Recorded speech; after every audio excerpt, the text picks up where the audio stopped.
हूँ प्रियंका संभव। हाजिर है हम टैक्स से जुड़ी आपकी दिक्कतें दूर करने के लिए, ताकि आपकी टैक्स प्लानिंग में कोई कमी ना रहे। और आज आपको टैक्स टिप्स देंगे हमारे एक्सपर्ट बलवंत जैन। तो वो तमाम सवाल जो आप हमें लगातार ईमेल के जरिए भेज रहे हैं, उनके जवाब हम देंगे थोड़ी ही देर में। लेकिन उससे पहले आपको बताते हैं कौन सी वो खास बातें हैं जो आज के शो में शामिल हैं। इस साल इनकम टैक्स रिटर्न फाइल करने के पहले किन नए नियमों का आपको रखना है ध्यान। एनआरई और एनआरओ अकाउंट, इसमें क्या फर्क होता है और क्या सेक्शन 54EC के तहत एक से ज्यादा बार लॉन्ग टर्म कैपिटल गेन का फायदा लेना मुमकिन है या नहीं। तो इन तमाम सवालों का जवाब देंगे। लेकिन पहले बात नए साल की। नया साल आ गया है, हम सभी अब व्यस्त हो जाएंगे इस वित्त वर्ष के लिए निवेश का लेखा जोखा तैयार करने में, ताकि टैक्स की देनदारी को लेकर कोई दिक्कत ना हो। तो ऐसे में बलवंत जी ये बताइए कि इस करंट ईयर के जब हम रिटर्न फाइल करने जाएंगे तो कौन सी वो नई चीजें हैं जो हमें रिटर्न फाइल करते वक्त ध्यान में रखनी होंगी।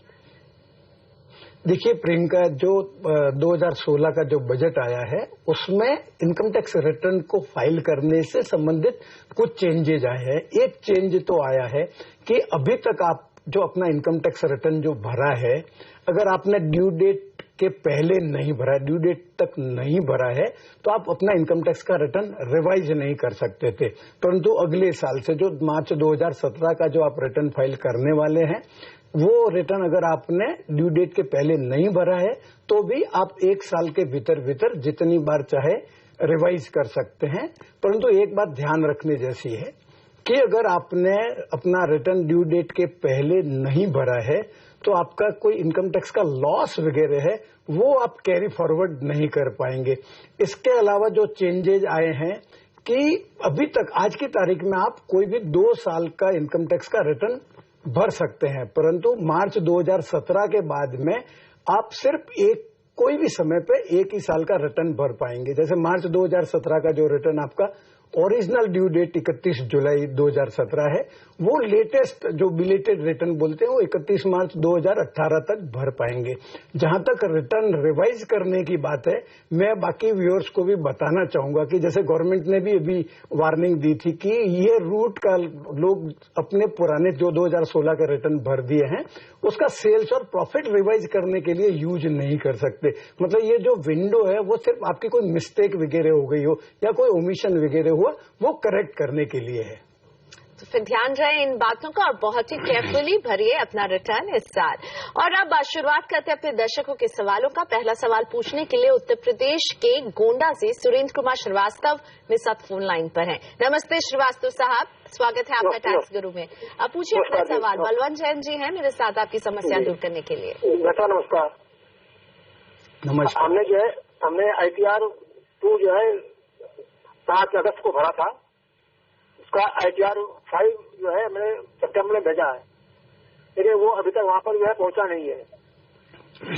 तो अब हम क्या करें? देखिए श्रीवास्तव जी, ऐसा है जो आपने जो ऑनलाइन रिटर्न भरा है उसका जो ITR 5 है वो आपको CPC बेंगलोर में 120 दिन के भीतर भीतर भेज देना पड़ता है।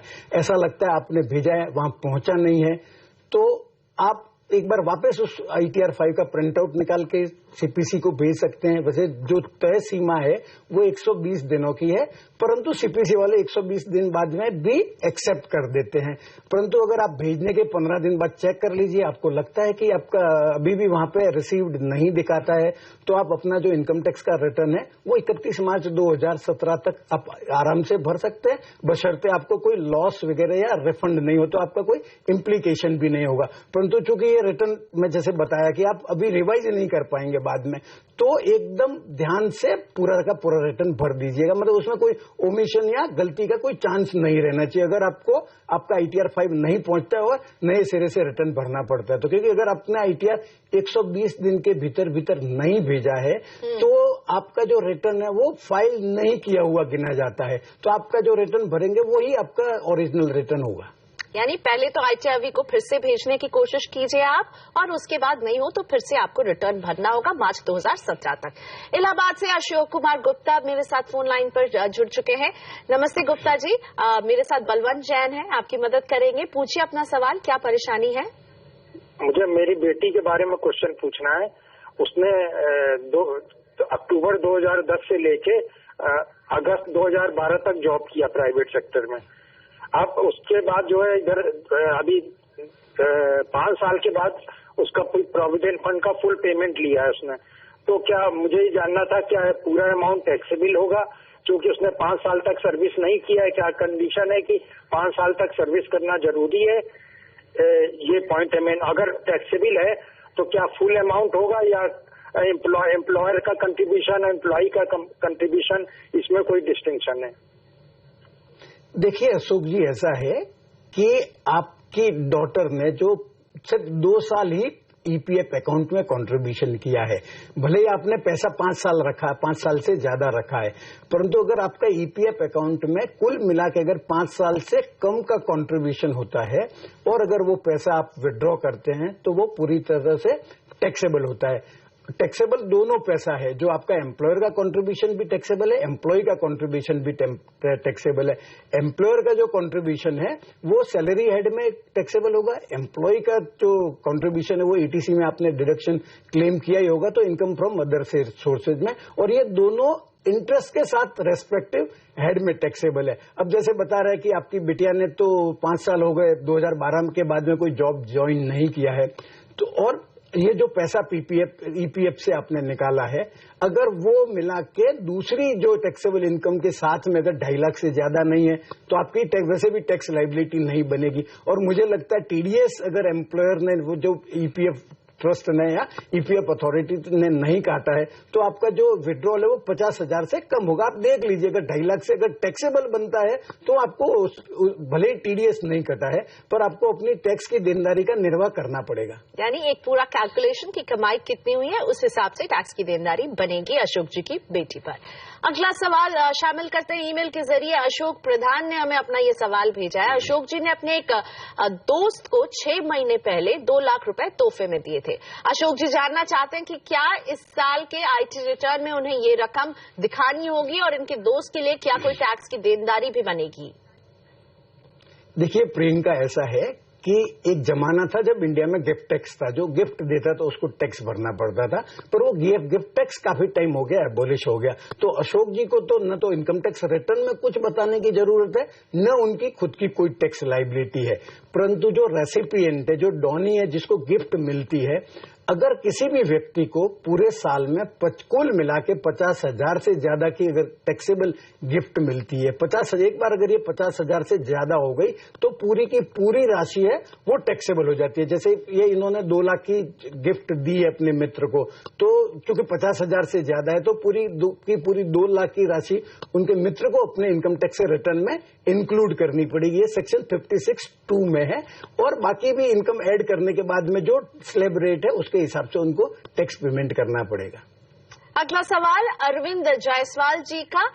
इनकी मां का देहांत 2014 में हो गया था। देहांत के बाद उनकी मां के सारे बैंक अकाउंट, पीएफ और पेंशन अकाउंट बंद करने पड़े और उनमें जमा रकम अरविंद जी की पत्नी के सेविंग्स अकाउंट में जमा कर दिए गए थे। अरविंद जी जानना चाहते हैं कि क्या ये रकम उनकी पत्नी की आय मानी जाएगी? देखो प्रियंका, ऐसा है, जो सेक्शन 56 जो गिफ्ट वगैरह कवर करता है उसके अंदर एक एग्जम्पशन प्रोवाइड किया गया है कि अगर किसी भी व्यक्ति को या तो विल के जरिए या जो इनहेरिटेंस का लॉ उनके रिलीजन के हिसाब से एप्लीकेबल है, कोई भी पैसा मिलता है, कोई भी संपत्ति मिलती है तो पूरी की पूरी तरह से एग्जम्प्ट है। तो जैसे अशोक जी को इनकी मदर की डेथ पे जो पीएफ का और जो बैंक बैलेंस वगैरह जो भी प्रॉपर्टी मिली है वो पूरी तरह से उनके हाथ में एग्जम्प्ट है और उनकी कोई भी टैक्स देनदारी नहीं बनती है।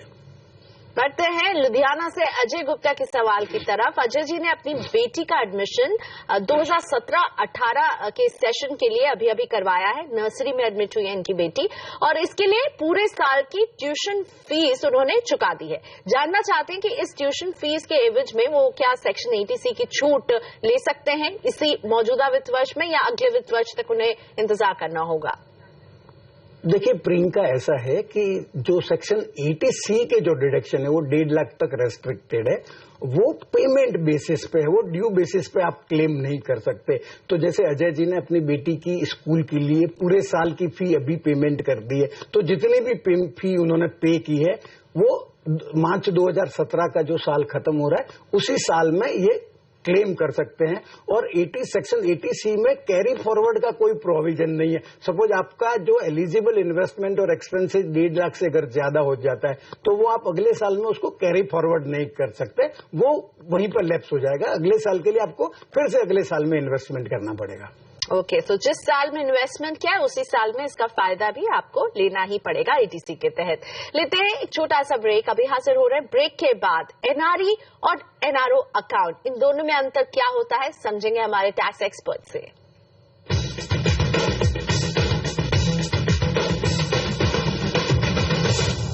वेलकम बैक, आप देख रहे हैं टैक्स गुरु। हमारे साथ रहिए, अपना टैक्स बचाइए और सही टैक्स की देनदारी समझिए।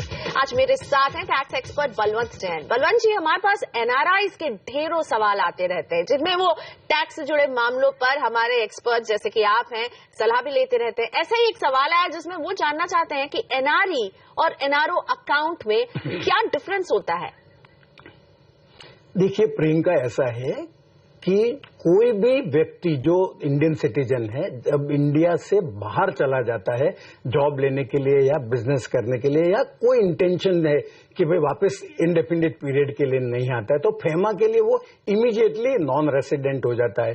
तो जैसे ही व्यक्ति नॉन रेसिडेंट हो जाता है उसको अपने जो इंडिया में एग्जिस्टिंग बैंक अकाउंट है उसके लिए बैंक को इंटीमेट करना चाहिए। तो बैंक उन अकाउंट को, जो एग्जिस्टिंग बैंक अकाउंट है, उसको रीडेजिग्नेट कर देता है NRO अकाउंट में।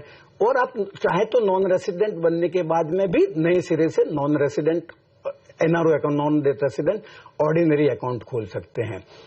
अब जो NRE अकाउंट है उसमें दो टाइप के, एक तो NRE एक्सटर्नल रुपी अकाउंट है और दूसरा एक FCNR अकाउंट है जो बेसिकली फॉरेन एक्सचेंज में आप फिक्स डिपॉजिट कर सकते हैं। ये दोनों अकाउंट है वो आप नॉन रेसिडेंट बनने के बाद ही खोल सकते हैं। उसमें जो क्या अमाउंट क्रेडिट हो सकती है वो एकदम रेस्ट्रिक्शंस हैं। जो नॉर्मली आपका फॉरेन से जो पैसा आता है थ्रू बैंकिंग चैनल या आपने जो रिपेट्रिएबल बेसिस पे कोई भी इन्वेस्टमेंट किया है वही पैसा आप उसमें क्रेडिट कर सकते हैं। NRO अकाउंट में वैसे कोई रेस्ट्रिक्शन नहीं है क्रेडिट होने की, पर आपको इनकम टैक्स वालों को ये क्रेडिट जो आई है वो आपको एक्सप्लेन करनी पड़ेगी। और जो NRE अकाउंट है वो रुपी में रहता है और NRE जो FCNR अकाउंट है वो आपका फॉरेन करेंसी में है और वो फिक्स डिपॉजिट है 1 से 5 साल की। जहां तक टैक्सेबिलिटी का प्रश्न है, आपका NRO अकाउंट है वो उसकी इनकम टैक्सेबल है। इवन आपका जो सेविंग अकाउंट है उस पर भी आपको आपकी बैंक है वो TDS काट देगी। जो FCNR अकाउंट है वो जब तक उसकी टर्म है तब तक आपके लिए एग्जम्प्ट है, पर जो NRE रुपी अकाउंट है वो जैसे ही आप इंडिया में लौट आए वापस नहीं जाने के लिए उस पे आने वाला इंटरेस्ट आपके लिए टैक्सेबल हो जाएगा। और एक NRI के सवाल को भी यहाँ पर शामिल करते हैं बलवंत जी। सऊदी अरब से BS चंद्रमौली ने हमें सवाल ईमेल किया है। वो सऊदी अरब में करीब 1986 से काम कर रहे हैं। इन्होंने अलग अलग म्यूचुअल फंड स्कीमों में 36 लाख रुपए का निवेश किया था जिसे अब वो रिडीम करना चाहते हैं। चंद्रमौली जी जानना चाहते हैं कि क्या वो इस रकम को अपने NRE अकाउंट से NRO अकाउंट में ट्रांसफर करा सकेंगे और इस बारे में नियम क्या कहते हैं। देखिए प्रियंका, ऐसा है कि चंद्रमौली जी ने जो इन्वेस्टमेंट किया है वो ये अपना पैसा NRE अकाउंट में से NRO अकाउंट में ट्रांसफर कराना चाहते हैं। NRE अकाउंट में से NRO अकाउंट में ट्रांसफर करने की तो कोई रेस्ट्रिक्शन नहीं है, आप जितना पैसा चाहे उतना पैसा ट्रांसफर कर सकते हैं। परंतु अगर आपको रिवर्स करना है आपका, क्योंकि वो NRO अकाउंट है वो इफेक्टिवली आपका इंडियन अकाउंट है, तो अगर आपको NRO अकाउंट में से अगर NRE अकाउंट में ट्रांसफर करना है तो 1 साल का $10 लाख आप ट्रांसफर कर सकते हैं। उसके लिए आपको बैंक को आपको 10 CB में सर्टिफिकेट CA का लेना पड़ेगा और 15 CA में आपको 15 CB और 15 CA एप्लीकेशन फॉर्म है चार्टर्ड अकाउंटेंट से लेके बैंक में देना पड़ेगा। तो आपको अगर NRO अकाउंट में से ट्रांसफर करना है तो ये सब कार्यवाही वगैरह करनी पड़ेगी, और NRE अकाउंट में से ट्रांसफर करना है तो कोई रेस्ट्रिक्शन नहीं है, आप आराम से ट्रांसफर कर सकते हैं। तो यानी चंद्रमौली जी के लिए बहुत ही आसान सी बात है NRE से NRO में ट्रांसफर करने, इसमें कोई दिक्कत नहीं आएगी आपको। बढ़ते अगले सवाल की तरफ। शिमला से शेखर शर्मा मेरे साथ फोन लाइन पर जुड़ चुके हैं। नमस्ते शेखर शर्मा जी, बताइए क्या परेशानी है। मेरे साथ टैक्स एक्सपर्ट बलवंत जैन है। नमस्कार सर। नमस्कार। हाँ, मैं जून में रिटायर हुआ था। अभी मेरा एम्प्लॉयर मुझसे 10% टैक्स तो काट रहे हैं, लेकिन मैं जो स्लैब आती है वो 20% स्लैब में आता हूँ एज पेंशनर भी। तो वैसे अगर चाहूँ तो मैं 2017 जून जुलाई तक मैं अपना एक मुश्त टैक्स अपना जमा करवा सकता हूँ, जो मेरा बैलेंस रहेगा। लेकिन मैं वॉलंटरली चाहता हूँ कि मैं हर महीने अपना टैक्स जमा करवाता रहूं। और ये टैक्स जो है अगर मुझे समझ आया है या आप बता पाएंगे तो 26 ईयर्स में जब मैंने देखा है तो वहाँ एक आता है एडवांस टैक्स। तो क्या ये उस कैटेगरी में जाएगा, और उस कैटेगरी में जाने के लिए क्या मुझे 280 चालान फॉर्म है वो भरना पड़ेगा? देखिए शेखर जी, आप बराबर सोच रहे हैं। जो फॉर्म जो चालान यूज करना है वो 280 है। 280 से आपको जो एडवांस टैक्स है उसका पेमेंट करना पड़ेगा। जहां तक मैं समझ पाया हूं, आप रिटायर हो गए हैं, इसके बाद भी आप अपने एम्प्लॉयर के साथ में काम कर रहे हैं। अगर आप एम्प्लॉयर के साथ में काम कर रहे हैं तो वो आपकी जो इनकम है वो profits and gains of business profession में टैक्सेबल होगी। तो जो नॉर्मली सीनियर सिटीजन्स के लिए एडवांस टैक्स पेमेंट में से मुक्ति है, वो एग्जेम्पशन है उनको। वो अपना जो एडवांस टैक्स की जो लाइबिलिटी है वो अपना जब इनकम टैक्स का रिटर्न फाइल करते हैं तब डिस्चार्ज कर सकते हैं, तब पेमेंट कर सकते हैं। परंतु आप चूंकि एम्प्लॉयड है और एज ए प्रोफेशनल एम्प्लॉयड है तो आपको एडवांस टैक्स भरना पड़ेगा। आप जैसे हर महीने पेमेंट करना चाहते हैं, आप चाहे तो हर महीने 280 चालान के तहत पेमेंट कर दीजिए। परंतु मेरा सुझाव रहेगा कि हर महीने की आप झंझट क्यों करते हैं। आप जो एडवांस टैक्स पेमेंट की जो ड्यू डेट से 4 डेट है, 15 जून, 15 सितंबर, 15 दिसंबर और 15 मार्च, उस पर 15%, 25% और बैलेंस का जो है वो आप पेमेंट कर दीजिए। इसी के साथ वक्त हो गया एक छोटे से ब्रेक का। अभी हाजिर हो रहे ब्रेक के बाद समझेंगे क्या सेक्शन 54EC के तहत एक से ज्यादा बार लॉन्ग टर्म कैपिटल गेन का फायदा लेना मुमकिन है या नहीं।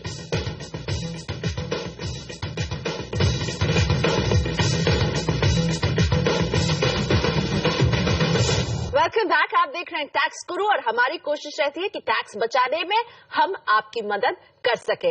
और आज आपकी मदद करने के लिए मेरे साथ शो में है टैक्स एक्सपर्ट बलवंत जैन जी। तो सीधा रुक करते हैं आपके सवालों का। आरती पाधी जी के ईमेल को मैं शामिल करती हूं। आरती जानना चाहती हैं कि क्या सेक्शन 54EC के तहत एक से ज्यादा बार लॉन्ग टर्म कैपिटल गेन का फायदा लिया जा सकता है या नहीं। देखिए प्रियंका, ऐसा है कि आरती जी का जो प्रश्न है, सेक्शन 54EC के तहत आप एक साल में 50 लाख रुपए जो कैपिटल गेन बॉन्ड से NHI या REC उसमें इन्वेस्ट कर सकते हैं। तो ये वन टाइम ऑप्शन नहीं है, आप हर साल 54EC की एग्जेम्पशन क्लेम कर सकते हैं। परंतु अगर जो 6 महीने का पीरियड, आपको ये जो इन्वेस्टमेंट है वो 6 महीने के भीतर करना पड़ता है। तो 6 महीने का पीरियड अगर 2 साल में जाता है तो 2 साल में कुल मिला के आप 50 लाख का इन्वेस्टमेंट कर सकते हैं। परंतु अगर एक साल में ही अगर 2 ट्रांजेक्शन ऐसे आए, एक फ्लो होके आ रहा है पिछले साल से और एक का जो 6 महीना उसी साल में पूरा हो रहा है, तो अगर स्ट्रिक्टली आप रीड करें तो कुल मिला के आप 50 लाख ही इन्वेस्ट कर सकते हैं, उसके ज्यादा इन्वेस्ट नहीं कर सकते। अगर ज्यादा अगर आपको कैपिटल गेन है तो आपको दूसरे सेक्शन है उसकी मदद लेनी पड़ेगी। हमीरपुर से प्रकाश चंद जी के सवाल को अब शामिल करते हैं। इन्होंने UTI के यूलिप में 60,000 रुपए का निवेश किया था जो 2007 में मैच्योर हो गया था। हालांकि इन्होंने वो पैसे नहीं निकाले और अगस्त 2016 में अपना यूलिप बंद किया। उन्हें 3 लाख रुपए से ज्यादा की रकम मिली है जिसपे कोई TDS नहीं काटा गया है। प्रकाश जी साथ जानना चाहते हैं कि इस रकम का टैक्स ट्रीटमेंट क्या होगा। देखिए प्रियंका, ऐसा है कि यूलिप जो है वो बेसिकली लाइफ इंश्योरेंस पॉलिसी है, यूनिट लिंक्ड इंश्योरेंस प्लान है। तो जो लाइफ इंश्योरेंस पॉलिसी का जो भी पेमेंट आता है उसका टैक्स ट्रीटमेंट जो है सेक्शन 1010D के तहत है। इन्होंने चूंकि 2007 में इनकी मैच्योर हुई और 10 साल की है, तो उन्होंने 1997 में ये यूलिप खरीदी थी। उस टाइम आपका कोई रेस्ट्रिक्शन नहीं था कि आपका जो प्रीमियम की राशि है वो आपकी सम एश्योर्ड का कितना होना चाहिए। अगर आप आज इंश्योरेंस पॉलिसी खरीदते हैं तो आपका जो प्रीमियम है वो सम एश्योर्ड का 10% से ज्यादा नहीं होना चाहिए कोई भी साल में। अगर 10% से कोई भी साल में ज्यादा है तो जो मैच्योरिटी की अमाउंट है वो पूरी की पूरी टैक्सेबल हो जाती है। और इसी के साथ बलवंत जी, शुक्रिया, आपने वक्त निकाला हमारे शो के लिए, हमारे दर्शकों की मदद की। वैसे अगर आपके मन में भी टैक्स से जुड़ा कोई ऐसा सवाल है जिसका जवाब आपको कहीं से नहीं मिल रहा है, तो भेजिए अपने सवाल हमारे पास। SMS के जरिए आप भेज सकते हैं अपने सवाल, TG लिखकर स्पेस दीजिए, अपना सवाल और नाम लिखकर 51818 पर आप भेज सकते हैं। आप हमें ईमेल कर सकते हैं tax@moneycontrol.com पर। साथ ही में हमारा पोस्टल एड्रेस भी आपकी स्क्रीन पर है, इस पर भी भेज सकते हैं अपने सवाल। तो टैक्स गुरु में आज हमें यही इजाजत दीजिए, अगले हफ्ते हम फिर हाजिर रहेंगे आपका टैक्स बचाने के लिए। नमस्कार।